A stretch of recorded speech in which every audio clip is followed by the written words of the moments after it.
this is a company that just came public. Emily and I talked about it on Industry Focus just prior to coming public.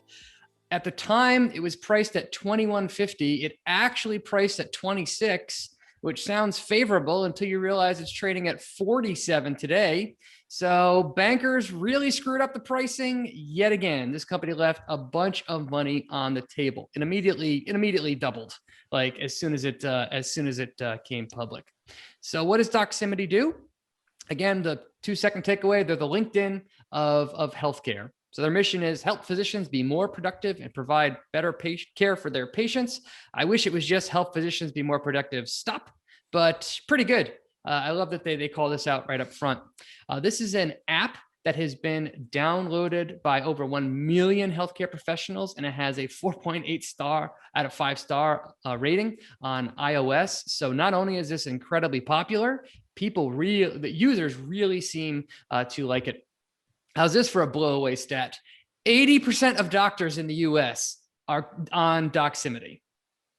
80%.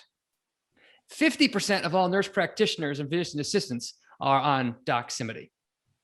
That's pretty darn impressive considering this app is barely even 10 years old.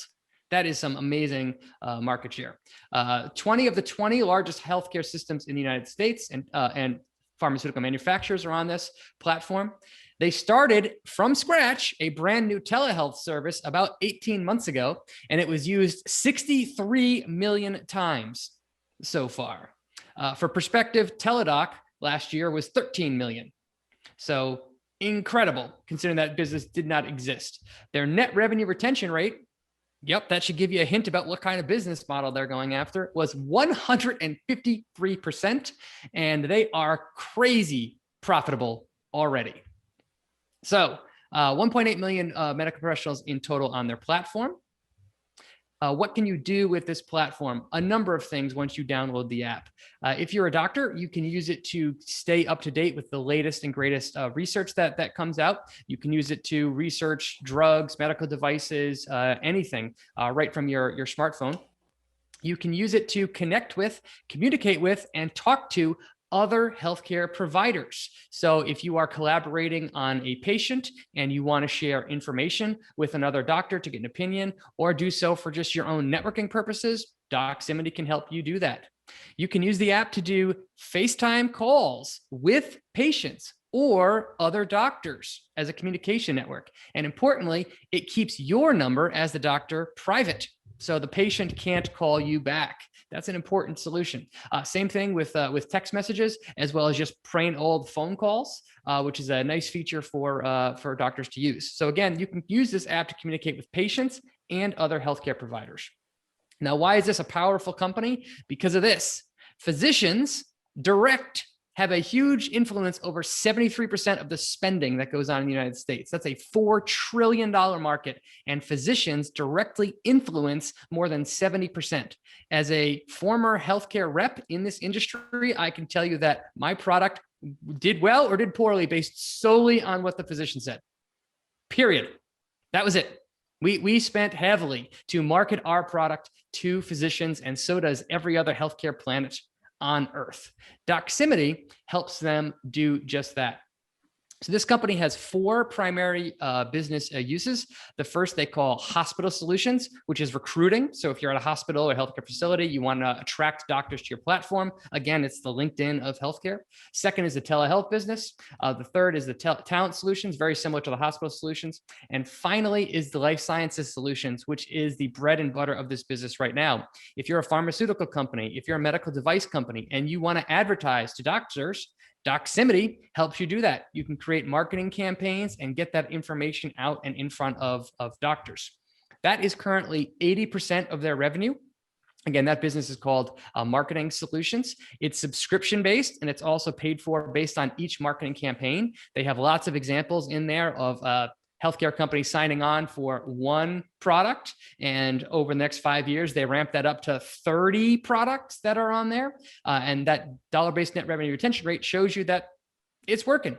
The 2 is the hiring business, and then 3 is the telehealth business, which is barely monetized at this point. It's basically a feature, but perhaps they could do more with that in the future.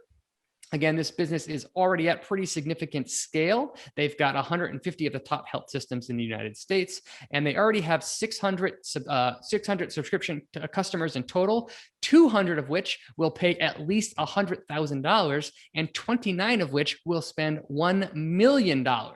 All three of those numbers are trending in the direction that you would expect. That gives them a net revenue retention rate that is consistently hovered over 130%. So fiscal 2021, which was 2020, was a great year for the business for obvious reasons. However, it's not like they were doing poorly before that, and then it was all of a sudden a great year. Their net revenue retention rate was very high prior to that. The company's growth has been outstanding. In the last fiscal year, grew revenue 78% to $207 million. And this company's margins are jaw-dropping. Gross margin, 85%. Operating margin, 25%. Net margin, 24%. That's probably going to go down because of taxes, but this business is already highly profitable. It spits out lots of cash. The balance sheet now looks amazing thanks to coming public. So they now have over 600 million in cash and no debt. Plenty of optionality there. Stock-based compensation is completely reasonable, although this was as a private company. Who knows what's going to happen now that they're a public company? And they think that their opportunity in all of their business units is huge. They pegged their opportunity in the US at $18.5 billion. As a reminder, they did about $200 million in revenue over the last 12 months. So according to them, in their current units, they have 1% of their market captured. All three co-founders of this business are still involved in the C-suite. The CEO is the former co-founder of Epocrates, which was a medical app that was sold to Athena Health for $300 million. He was rich prior to starting at Doximity. Because of that, he is focused on the culture. Employees really like him. Not a ton of ratings, 30, but pretty good start so far. And he himself owns 32% of the shares outstanding. So major inside ownership here. Reviewing what I like: mission driven, love the business model, high margins, profitable, free cash flow positive, perfect balance sheet. I think the moat is there and getting wider. I like the optionality, founder-led management team, big inside ownership, huge TAM. What don't I like? 40 times sales. And it was much worse a week ago. How big is the pie? They say 18 billion. Is that realistic? 3, is there operating leverage left? I like it when companies have operating leverage ahead of them. This company's operating leverage is behind them, unless they're going to move that net margin up from 24% to maybe, can they get to like MasterCard levels? I don't know about that.